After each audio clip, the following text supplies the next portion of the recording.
Growing up, I always thought of Barbara as a child star. I never thought about how hard it must have been for her afterwards.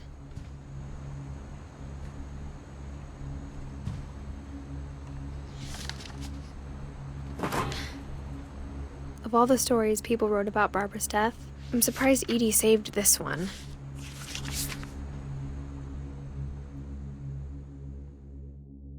Old Jack here with another ghastly tale inspired by America's most unfortunate family.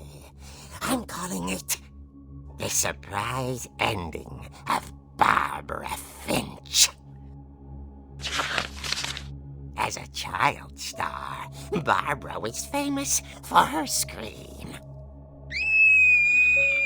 Now at 16, she was all washed up.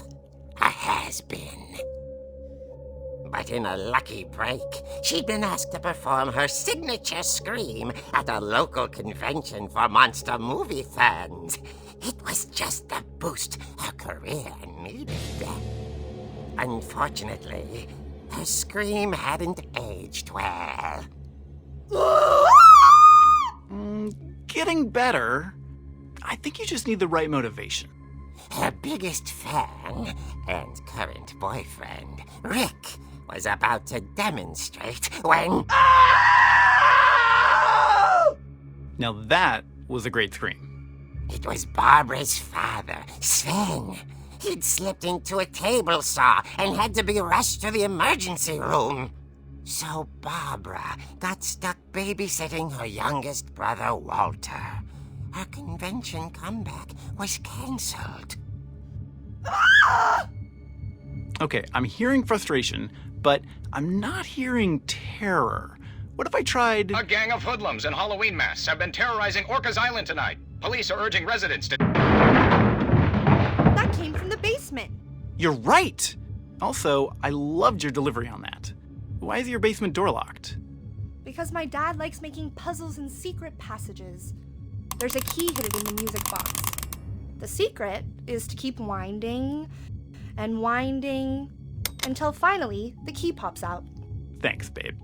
I'll be back in a sec. 20 minutes later, Rick hadn't returned. So Barbara went to look for him, right on cue. She reached for the music box. And as she wound the key, she listened for Rick, but the house was silent.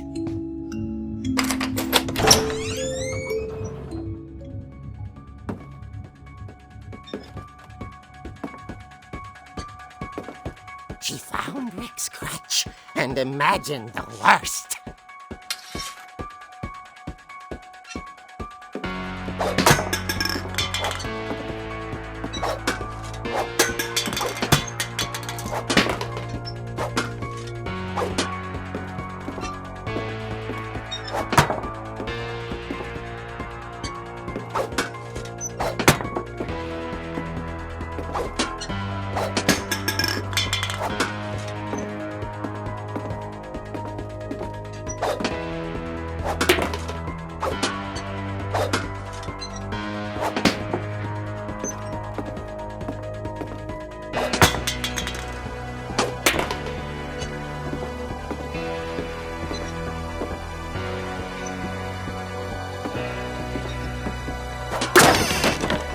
The gang's leader is the infamous Hookman killer, Dr. Carl Hamill, who impaled and then ate his family 10 years ago tonight.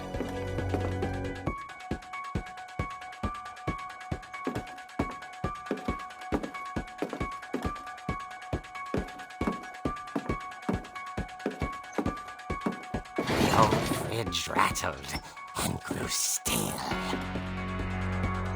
Oh dear!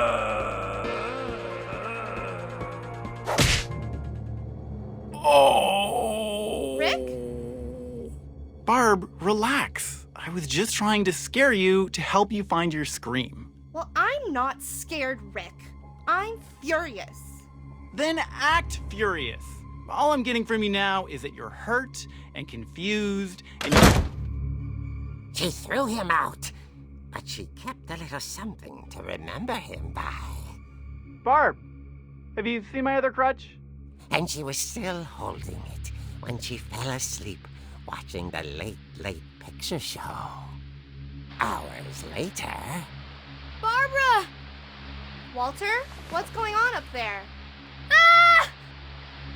Okay, I'm coming up, but if this is a trick, you're dead, Walter.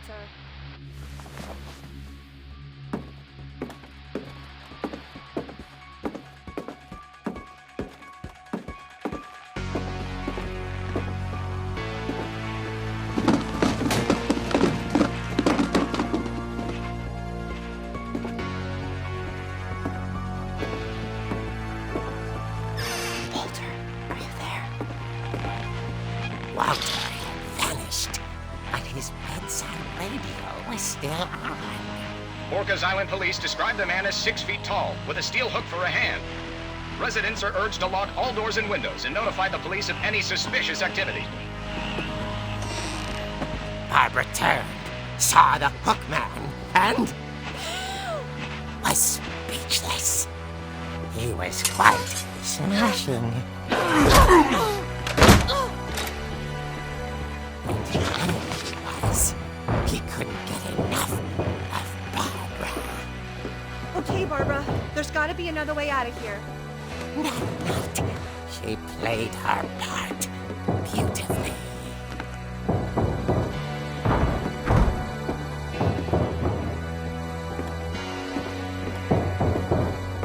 Molly's door hadn't been opened in years. The hinges groaned.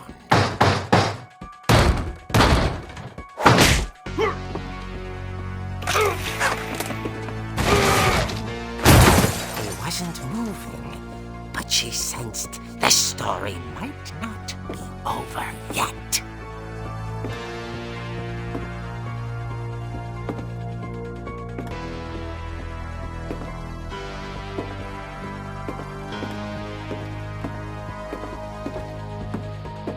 The hookman had vanished. She listened for his breathing, but all she heard was...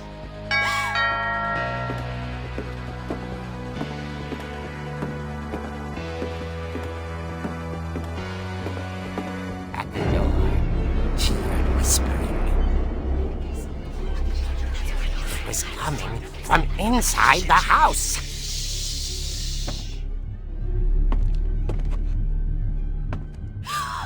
Oh dear. The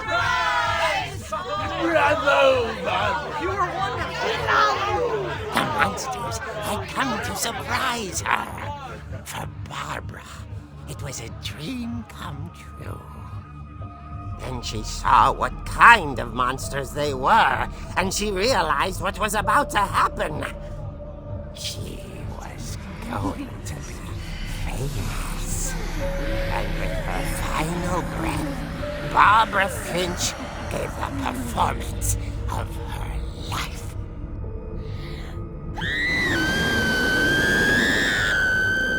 I wasn't there myself, but I hear Barbara was magnificent.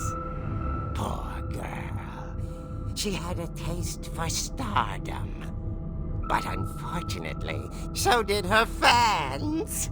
Of course, the police blamed it all on poor Rick, who disappeared the same night. And little Walter? Hiding under his bed the whole time. He took it all pretty hard, but that's another story. As for Barbara, tucked inside the music box is all they ever found of her. Her ear. Now that's what I call a real eerie tale.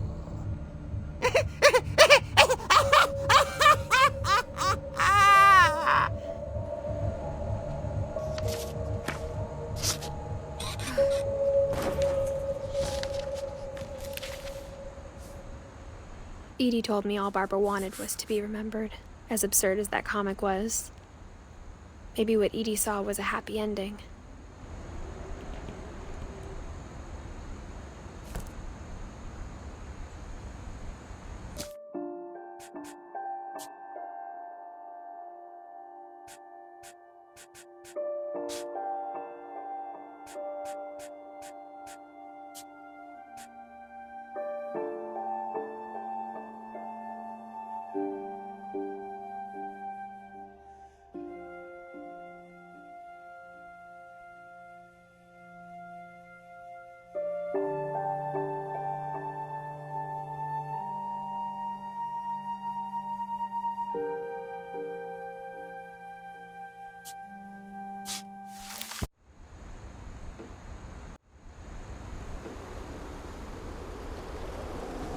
I can't imagine my mom ever writing poetry, and yet...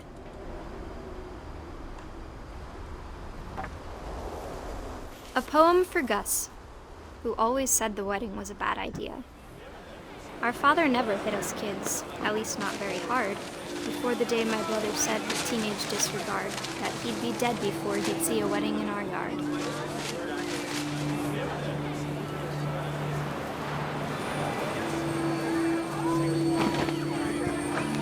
My father made him come, of course, but Gus stood far apart, just flew his kite and bottled up the storm inside his heart.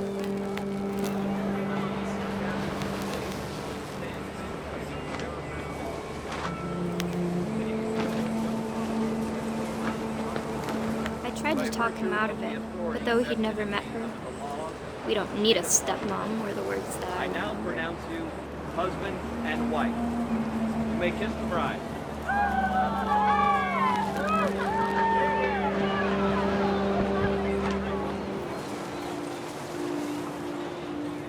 When the time for photos came, Dad ordered him to come here. But Gus declined, and as a sign held up his middle finger.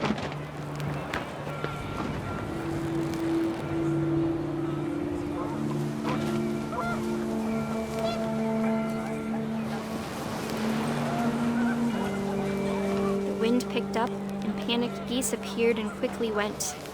But all the humans did that day was go inside the tent.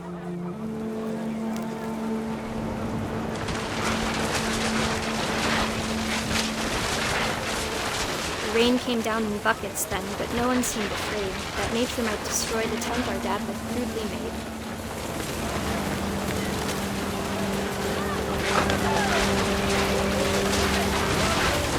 The thunder sounded much too close and full of angry power. But all my father said to this was, "Make the music louder."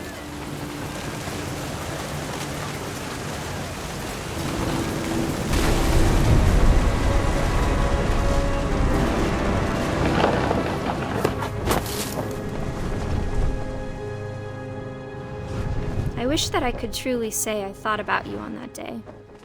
Out there on the beach alone, just you, the wind, the sea, and foam. But I didn't, until we found you.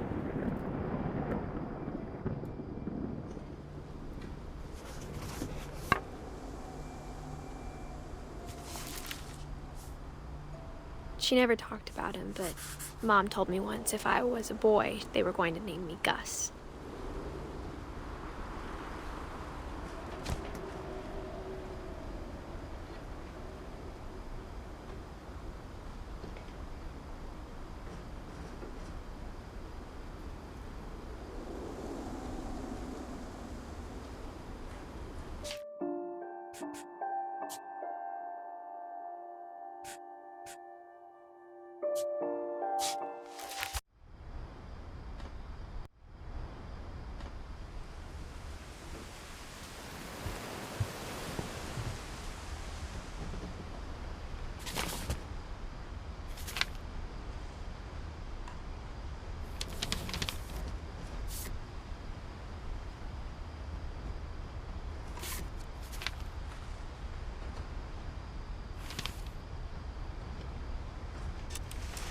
Dawn, I promise, you'll never forget this weekend. Yes, sir. These memories are gonna last a lifetime. Perfect. Am I gonna have to shoot anything? It's gonna rain the whole weekend, isn't it?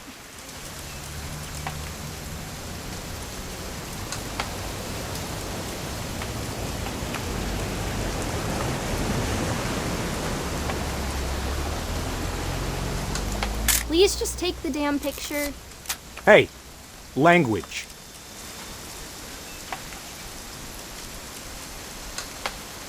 I will never forget this weekend, Dad. That's the spirit. Okay, got it. I'm gonna take some pictures, okay? Just be careful. That camera's older than you are.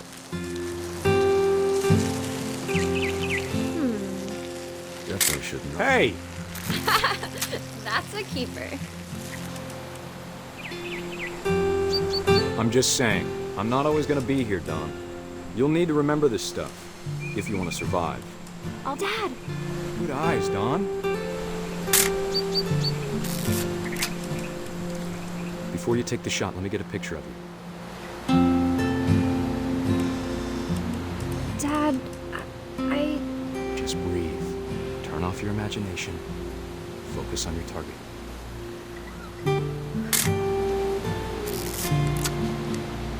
Let me get behind you. Do I have to do this? Don, you don't have to do anything. But if you want to survive, you'll need to be strong. Great shot, Don!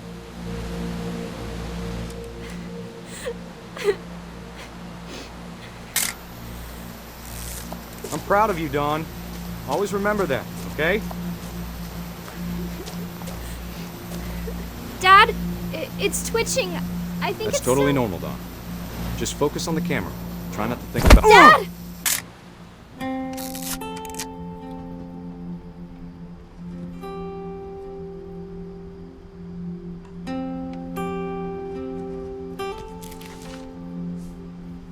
Of all these stories, that's the one I wish most that my mom had told me.